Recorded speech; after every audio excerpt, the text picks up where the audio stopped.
falar de trabalho da força elétrica. O conceito de trabalho nós já vimos no ano passado, quando a gente estava falando de sistemas mecânicos. E a ideia é a mesma, inclusive o princípio é o mesmo. Como nós falamos de força elétrica, nós temos uma força elétrica que, quando você coloca uma certa carga, ela provoca um deslocamento de uma carga. Então, esse deslocamento no espaço, ele acaba provocando o quê? Um trabalho. Então, nós temos o quê? Vamos agora falar, então toda força ela produz um trabalho. Como a gente falou primeiro das forças mecânicas, que são as forças gravitacionais, elástica, então elas também têm um trabalho. Agora nós estamos na força elétrica, que também faz um trabalho. Nós vamos ver o seguinte, nós vamos partir da existência de um campo elétrico criado por uma carga fixa Q. Na última aula nós vimos isso, né? Que um campo elétrico ele provoca uma carga quando ela está no meio. Quando eu coloco ela ali numa região do espaço, ela causa uma deformação do espaço. Essa deformação causada pela presença dessa carga é aquilo que eu chamo de campo elétrico. E esse campo elétrico,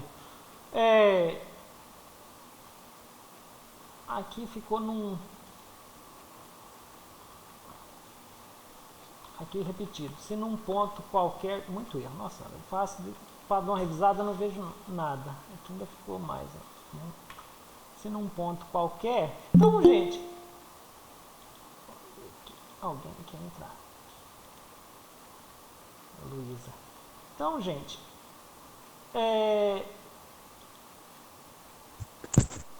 então quando eu vejo aqui, estão vendo aí direito?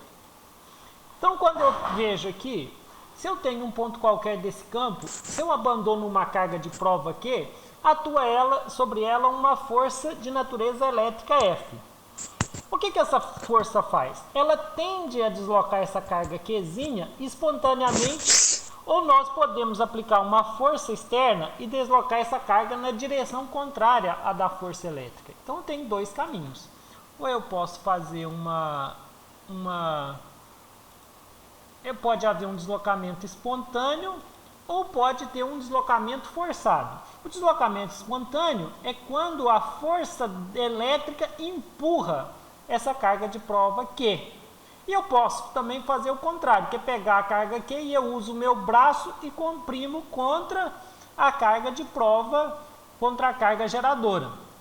Mais ou menos o seguinte, quando você tem dois ímãs, um perto do outro, se você coloca eles em cima de uma mesa, um tende a empurrar um contra o outro se eles estiverem com os polos iguais, voltados um para o outro, e eles vão tentar atrair se eles estiverem com os polos diferentes, voltados um para o outro. Então, quando você pega dois ímãs que têm polos iguais e tenta aproximar um do outro, o que você está fazendo? Você está fazendo um deslocamento espontâneo? Não. Você está aplicando uma força externa do seu músculo para empurrar o ímã contra a vontade natural dele, que é o espontâneo. Da mesma forma, é quando você pega uma cadeira e põe uma mala e coloca ela em cima do guarda-roupa, por exemplo, você está indo contra a natureza espontânea da força gravitacional, porque a força gravitacional tende a puxar as coisas para baixo. Então, você faz a força contrária. Nós já vimos isso ano passado. Então, o trabalho realizado por uma carga Q sobre a carga de prova, ela pode ser de natureza motora ou de natureza resistente. Isso nós já falamos. Do que é a natureza motora? É o sentido natural, é o sentido espontâneo. E a natureza resistente é quando eu contrario a vontade natural daquela força. Como eu estou falando de força elétrica, então toda vez que eu estiver contrariando a vontade da força elétrica, eu estou fazendo um trabalho resistente. Toda vez que eu estiver deixando que a força elétrica faça o que ela quer, eu estou fazendo um trabalho motor. Entendidos? Então, gente, então aqui eu tenho uma ilustração disso que eu acabei de falar, do trabalho elétrico motor e do trabalho elétrico resistente. Vamos pegar primeiro o caso do trabalho motor. Então, quando uma carga de prova Q, aqui olha para vocês verem, eu tenho duas cargas com sinais iguais. Eu tenho aqui duas cargas com sinais iguais. Eu tenho a carga geradora do campo, que é essa aqui, ó. ela que gerou o campo, e aqui eu pego a carga de prova. Então, quando eu coloco uma próxima da outra, eu tenho o quê? A força, a elétrica, que vai estar aplicado para onde? Repelindo para cá. Ó. Essa carga aqui é muito maior que essa, então essa aqui vai ser deslocada para cá. Então, esse é o desejo natural da força, deslocar para cá. Se eu não coloco nenhum empecilho, o que vai acontecer? O objeto vai deslocar no sentido natural do seu deslocamento. Então, a força vai estar para cá, a força elétrica vai estar para cá, e ele vai estar deslocando, de fato, na direção que a força elétrica está empurrando ele. Então, a força elétrica F, ao deslocar a carga aqui no sentido da força elétrica, realiza um trabalho motor. Eu digo que esse trabalho, sempre que ele for motor, eu digo que ele é positivo, ou seja, ele é maior que zero. O trabalho é representado pela letra grega tal, que está aqui representada aqui. Então, essa força elétrica, ela está fazendo um trabalho motor. Por quê? Porque a carga que está atuando sobre o objeto está sendo deslocada no sentido natural do deslocamento. Para onde ele quer deslocar de verdade? Bom, agora eu vou fazer o contrário. Eu vou fazer o trabalho resistente. Olha, eu pego a mesma carga de prova, e agora eu vou fazer o contrário. Essas duas cargas estão aqui, está atuando uma força ela, mas eu pego aqui e começo a empurrar ela na direção da carga maior. Então, o que eu estou fazendo? Eu estou andando com essa carga Qzinha, que é a minha carga de prova, contra a vontade da força elétrica. É igual, por exemplo, quando eu pego uma pedra e ponho em cima de uma mesa. Eu estou indo contra a vontade da força gravitacional. E toda vez que eu estou indo contra a vontade da força, seja ela gravitacional ou elétrica, eu estou fazendo um trabalho resistente.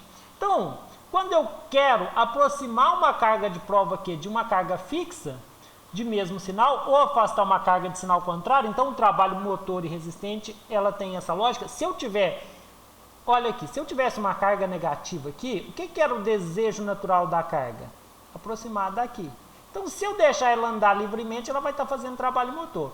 Mas quando eu pego e puxo o contrário, eu estou fazendo trabalho resistente. Então, você tem que pensar em dois ímãs com polos opostos. Se eu deixo eles naturalmente, eles se aproximam. Então, quando eu deixo eles fazerem, eles estão fazendo trabalho motor. Mas agora, se eu separo um do outro, pego ali e faço uma força arrancando um do outro, eu estou usando o meu braço para fazer um trabalho resistente. Então, esse trabalho olhado sobre o ponto de vista dos ímãs é um trabalho resistente. Então, aqui eu estou fazendo o quê? Um trabalho resistente. Então, dizemos que a força elétrica realiza um trabalho resistente, pois ela é contrária ao sentido do movimento, que é o sentido natural. Então, para você pensar no sentido natural de um movimento, você pensa o seguinte: eu tenho uma carga Q aqui positiva e tenho uma carga Q positiva para cá. Se eu solto elas sem nada, para onde que elas vão? Elas vão se afastar. Ah, mas então eu desejo aproximar elas. Ah, se você está desejando se aproximar, você está indo contra a vontade delas. Se você está indo contra a vontade delas, você está fazendo trabalho resistente. Ah, mas então, quando eu deixo elas irem para onde que elas querem? Porque, eu tenho uma positiva e uma positiva aqui. Qual que é a tendência natural delas? Se afastar. Ah, e eu deixei elas se afastarem. Então, é trabalho motor. Entendido essa diferença, gente? Entre trabalho motor e trabalho resistente? Eu já tinha falado um pouco disso em campo gravitacional, quando eu expliquei trabalho lá de queda de corpo, essas coisas. Então, essa é a lógica de trabalho motor e trabalho resistente, que continua valendo para cargas elétricas também, porque até nós temos uma força elétrica, e a natureza dessas forças são iguais. Olha, na condição que a carga se desloca contra a direção natural da força, a carga Q armazena trabalho sob forma de energia potencial. Então, olha, quando eu pego essa carga Q que está aqui e aproximo daqui, ela fica com energia armazenada que depois que eu solto, ela volta para cá. Ela vai tender a voltar para cá. É a mesma maneira quando eu comprimo uma mola. A mola está lá do sentido natural dela. Se eu comprimo, aperto uma com a outra, eu faço um trabalho contra a vontade da mola, né? Então, o que eu estou fazendo? Das espirais da mola. Eu estou fazendo um trabalho resistente. Então, quando eu aquela energia fica ali armazenada sob a maneira de energia potencial, que quando eu largo a mola, ela dá uma cacetada saindo. Ou seja, ela devolve para o sistema a energia que ela armazenou. Então, esse trabalho que eu estou fornecendo para a carga, ela fica ali armazenada e depois ela solta, sob forma de energia potencial. De forma oposta, quando a carga se desloca no sentido inverso, isso acontece espontaneamente e a carga que realiza trabalho restituindo a energia potencial que ela absorveu. Olha, se eu pego essa carga, ponho aqui, mais próximo, o que vai acontecer? Eu estou fazendo um trabalho resistente. Esse trabalho resistente faz com que a carga Qzinho armazene energia potencial. Quando eu solto essa carga Qzinho, o que ela solta? Quando eu paro de fazer o trabalho resistente, a força resistente, ela desloca no sentido natural. O que ela faz? Ela devolve toda a energia que eu dei, ela devolve direto. Então isso é restituindo. Isso aqui, gente, é a característica de sistema conservativo, que também é a natureza da força elétrica e da força gravitacional. São sistemas conservativos, ou seja, eles devolvem a energia que eles ganham. Então, seguinte, se eu pego, aí é uma analogia com a força gravitacional, se eu pego um objeto que está no chão e ponho ele em cima da mesa, eu dei 2 joules de energia para ele, vamos supor. Quando ele volta para o chão, ele perdeu esses 2 joules que eu dei. Então ele fica nesse sistema oscilando. Subiu, ganhou, desceu, perdeu. Subiu, ganhou, desceu, perdeu. Subiu, ganhou, desceu, perdeu. Fica oscilando entre energia potencial e cinética. Então, qual é a natureza dessa energia potencial que nós estamos falando aqui? Olha, nós estamos falando de energia potencial elétrica. A cinética não faz sentido falar, porque energia cinética é só energia de movimento. Todo corpo que anda com uma velocidade diferente de zero tem energia cinética. Então, agora nós temos a energia potencial elástica, que é aquela que fica armazenada na mola. A energia potencial gravitacional, que é aquela pedra que fica armazenada lá no alto do morro. E quando ela desce, que a energia potencial vira cinética. E agora nós vamos ter um outro tipo de energia, que é a energia potencial elétrica, que nós usamos no nosso cotidiano aí, que é a energia elétrica. Ela é uma energia potencial que pode virar cinética. Pode? Claro que pode. Quando eu ligo o liquidificador da minha casa, eu estou fazendo a energia potencial elétrica movimentar um liquidificador e fazer que essa energia potencial vire energia cinética. Quando eu ligo lá o aquecedor de cabelo, aquele negócio para esquentar cabelo lá, também é a mesma coisa. Não tem uma ventoinha rodando ali? Energia potencial cinética. Essa energia potencial vira térmica também? Vira. Ela aquece ali o ar quente. Então, energia potencial térmica. Isso eu uso quando? Quando eu estou tomando banho. Ligo lá meu chuveiro elétrico. O que meu chuveiro elétrico faz? Ele faz a energia potencial elétrica virar uma energia térmica.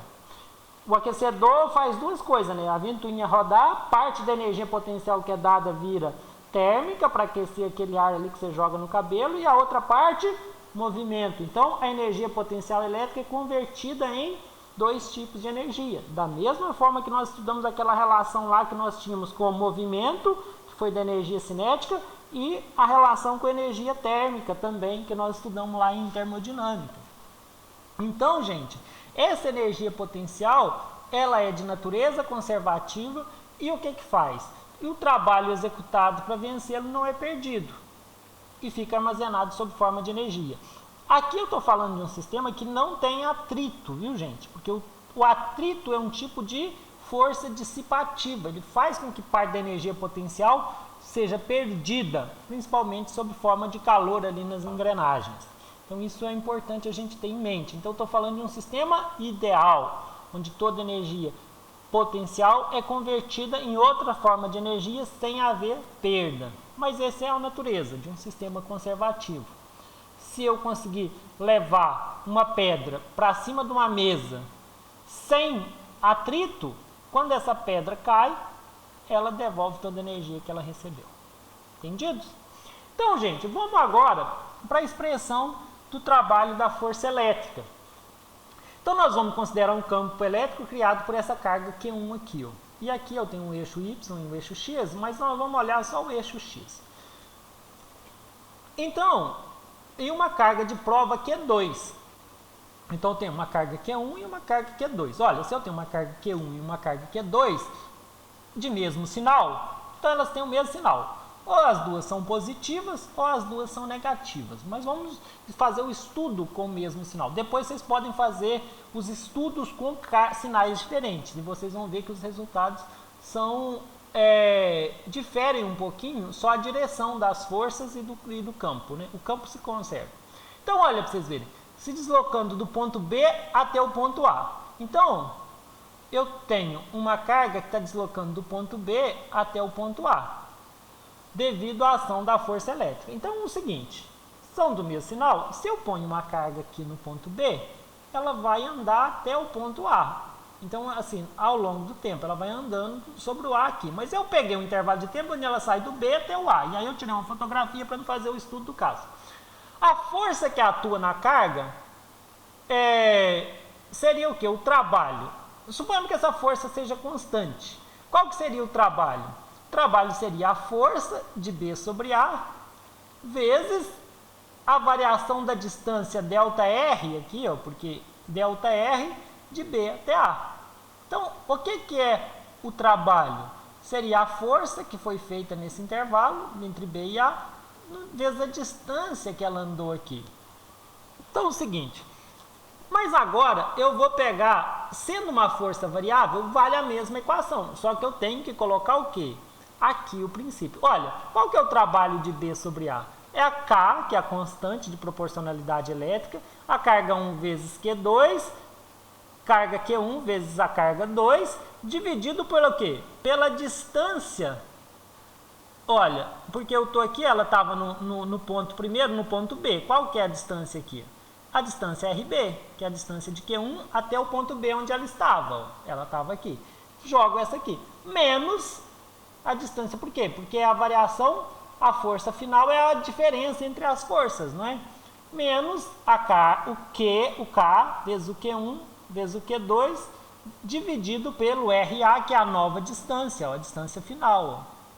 Distância 2 que eles ficaram aqui. Então, o ΔR é o RB menos o RA. Ó. RB menos RA, que é o ΔR.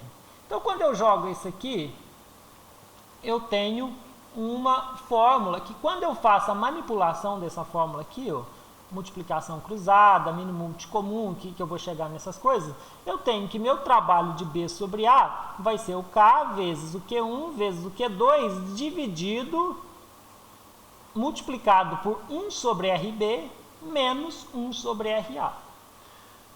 O trabalho, depois vocês podem em casa tentar fazer a manipulação matemática dessa fórmula aqui para vocês chegarem nessa fórmula aqui, viu gente? É razoavelmente tranquilo de fazer. Tem uns mínimos de comum, umas coisas aqui, mas nada muito complexo do ponto de vista matemático. Eu não pus ela aqui, em sala de aula eu sempre faço isso, gosto de fazer.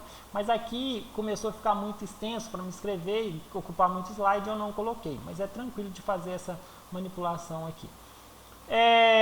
Então, o trabalho não depende da trajetória. Isso é uma característica, como eu disse, das forças conservativas. Né? Então, a partir do trabalho, eu posso calcular, fazer uma analogia entre o trabalho elétrico e a energia potencial elétrica pelo conceito de sistema conservativo. Né? Porque nós vimos lá nas outras matérias que o trabalho no sistema conservativo, ele é a energia potencial aplicada nele. E a cinética, acaba sendo que, no caso, se eu for estudar a cinética ou térmica. Então, mas faz mais sentido eu fazer essa analogia com a energia potencial. Então, suponhamos agora que eu tenho aqui um ponto R, olha para vocês verem. Esse ponto R, ele tem aqui uma carga Q fixa, uma Qzona, que está fixa, e eu tenho uma Qzinha aqui, que é a que vai movimentar. Então, o que você faz? Então, eu tenho que essa carga agora, Q, eu ponho ela muito longe a carga Qzinha, eu ponho ela muito longe da carga Q.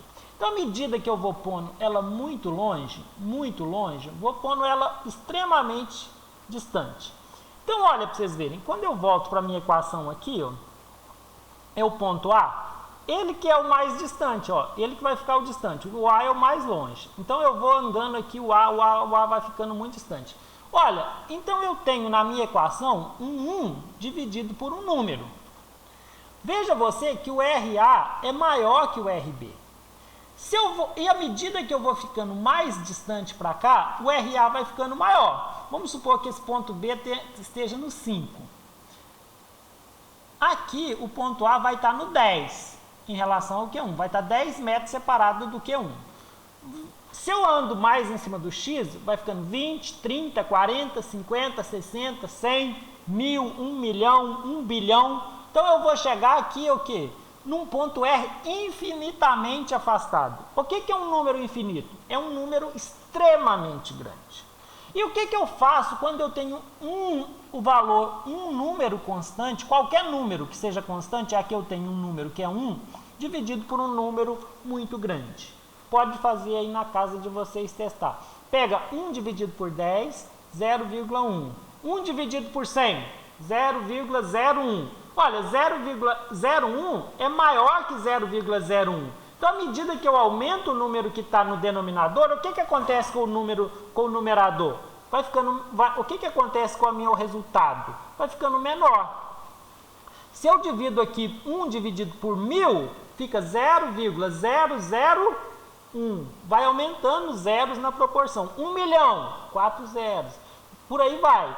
Então, vai sempre aumentando o número de zeros. 1 bilhão, nossa, fica muito próximo de zero. De maneira que, quando eu tenho essa relação matemática, eu digo que no infinito, o sistema tende a zero. Então, essa equação aqui, ó, se esse valor aqui ficou zero, vai ficar, então, essa equação aqui, ó, vai ficar submetida a apenas essa aqui, ó. Trabalho de P até o infinito, ó, de P até o infinito vai ser igual a quê? K, Q1 vezes Q2, 1 sobre D, vezes 1 sobre D. Então, eu chamo que esse é o maior trabalho realizado pela força elétrica sobre a carga Q, colocada num ponto P. Então, o seguinte, se eu ponho uma carga P aqui, essa carga P espontaneamente vai empurrar esse objeto até onde? Até o infinito. Até o infinito. É o maior trabalho possível que eu posso fazer com uma carga, né? Todos os outros serão menores. Se eu levo uma carga até 10 metros, eu realizo um trabalho menor do que um trabalho que eu faço até 100 metros. E se eu levo 1000 metros, se eu ando com ela 1000 metros, eu realizo mais trabalho ainda, né? Porque trabalho não é força vezes deslocamento. Então, o deslocamento de 10 metros é menor que um deslocamento de 100. Então, o maior trabalho que eu posso fazer é levar essa carga para o infinito. Mas se eu levar essa carga para o infinito, qual vai ser o trabalho? Vai ser o K vezes o Q1 vezes o Q2 dividido por D inicial aqui, ó, que é esse D aqui. Então, esse é o maior trabalho que eu posso fazer. Esse trabalho vai corresponder exatamente à energia potencial elétrica. Então, gente, o que é energia? Energia é a capacidade de realizar trabalho. Então, nós podemos concluir que a energia potencial elétrica adquirida pela carga aqui no ponto P é igual ao trabalho realizado para deslocar essa carga desse ponto até o infinito. Então, é o seguinte, se do mesmo jeito, o lugar mais longe que essa carga pode ir no infinito, então se eu trouxer ela do infinito até aqui, ela vai gastar exatamente essa carga aqui, ó, que vai ser igual ao quê? A energia potencial que ela tem armazenada. Então, a energia potencial dessa carga vai ser exatamente o K vezes o Q1 vezes o Q2 dividido por 1 sobre D. Lembre-se que agora não é mais D ao quadrado. Por que não é mais D ao quadrado? Porque aqui, ó, eu tenho os termos de quadrado, mas ao fazer essa manipulação com os numeradores aqui, ó, esse termo vai sumir e vai ficar só a distância de B e a distância de A aqui, ó, sem o quadrado. Então, a energia potencial ela não é um termo de quadrados, ela é um termo de só o inverso da distância. A força é o inverso do quadrado da distância. A energia potencial não, é só o inverso da distância. Quanto mais longe, menos energia. Quanto mais perto, mais energia. Com base nessa definição de energia potencial, o trabalho realizado pela força elétrica pode ser medido pela diferença de energia potencial elétrica entre os pontos P e R. Portanto, a diferença de energia, o trabalho realizado é a diferença de energia potencial do ponto P e energia potencial do ponto R, ó, que está aqui, ó, de um ponto R aqui, a diferença de trabalho é a energia potencial de P, que é dado por aqui, e a diferença energia potencial do ponto R, que está aqui. Onde o trabalho entre P e R é o trabalho entre R e P, energia potencial é energia potencial em P, é pot P, energia potencial em P, e é pot R, energia potencial elétrica em R. Bom, então, a partir disso, eu posso definir uma coisa que nós vamos acompanhar muito em física, que vai ser a energia, o potencial elétrico. Falar de potencial elétrico é muito interessante porque a gente vai usar potencial elétrico para a gente definir tensão elétrica, diferença de potencial, que a gente vê, meu aparelho está no 110, meu aparelho está no 220. Então, o que é isso? Isso é o seu potencial, é a sua diferença de potencial elétrico. Então, nós vamos entender primeiro o que é o potencial elétrico. Olha, nós consideramos uma carga elétrica originada por uma carga, um campo elétrico originado por uma carga Q. Então, eu tenho uma carga Q, como eu vi na última aula, ela gera um campo elétrico. Então, definimos o trabalho, o potencial elétrico VA num ponto A desse campo como trabalho realizado pela força elétrica por unidade de carga para deslocá-la do ponto A até o infinito. Parece complicado? Então, vamos lá. Então, o que é isso? Eu tenho a tensão, o potencial elétrico V é igual ao trabalho dividido pela carga de prova. Então, se eu volto aqui, ó, eu tenho o seguinte. O que é? Aqui eu tenho um campo elétrico, eu gasto um trabalho para levar até o infinito. O produto do trabalho dividido pela carga, olha para vocês verem aqui. Então, eu tenho isso aqui é o meu trabalho, ó. O trabalho é isso, dividido pela carga de prova, vai me dar o potencial elétrico. Então, eu tenho aqui, o meu potencial V, ele é igual a energia potencial dividida pela carga de prova. Então, o que é a minha energia potencial? É o K vezes o Qzão, vezes o Qzinho, dividido por D, dividido por Q. Quando eu faço a manipulação aqui, eu multiplico cruzado, eu tenho K, o Q daqui cancela com o Q daqui, eu tenho então que meu potencial é K vezes o Qzão, que é a carga geradora do campo, e agora passa a ser a carga geradora do potencial dividido pela distância. Bom, então, o potencial é uma grandeza escalar. Então, até agora, nós tínhamos falado de grandezas vetoriais. Quais são as grandezas vetoriais? São campo elétrico e força elétrica. Mas o potencial, ele é uma grandeza escalar, porque ele é derivado lá da energia, que também é uma grandeza escalar. O trabalho é uma grandeza escalar. Então, como se eu estou fazendo do trabalho e carga, que são duas grandezas escalares, eu gero então uma grandeza também escalar, ou seja, ela não tem direção e sentido, ela tem um valor nominal num ponto. Então, o trabalho, o potencial, ele pode ser positivo ou negativo, e depende da carga criadora do campo. 1 volt é o que? Medido, se a energia potencial, ele é joule dividido por coulomb, porque olha, para vocês verem, aqui eu tenho energia potencial dividido por carga. Energia potencial é dado no sistema internacional como joule e a carga é dada em coulomb. O volt é o potencial de um ponto que fornece uma carga de 1 coulomb quando nele é colocado uma energia de 1 joule. Olha, quando eu tenho vários campos elétricos agindo numa região, o potencial elétrico num ponto P qualquer é a soma algébrica dos potenciais originados por uma carga. Então, vamos supor o seguinte. Eu tenho aqui várias cargas. Essas cargas geradoras, Q1, Q2 e Q3. Essas cargas, elas geram um campo elétrico.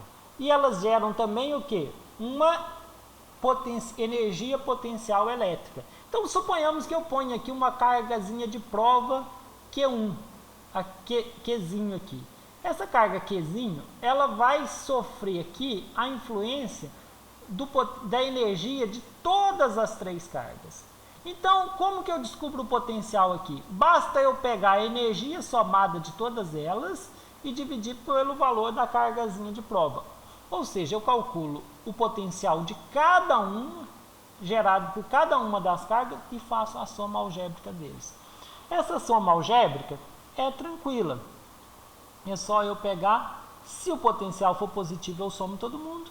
Se o potencial for positivo, basta eu pôr aqui com o sinal invertido, vai alterar o sinal desse sistema aqui e o meu sistema vai funcionar.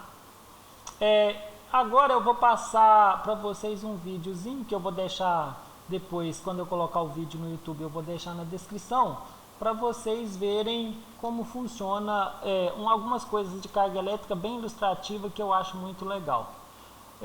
Obrigado pela aula e eu vou passar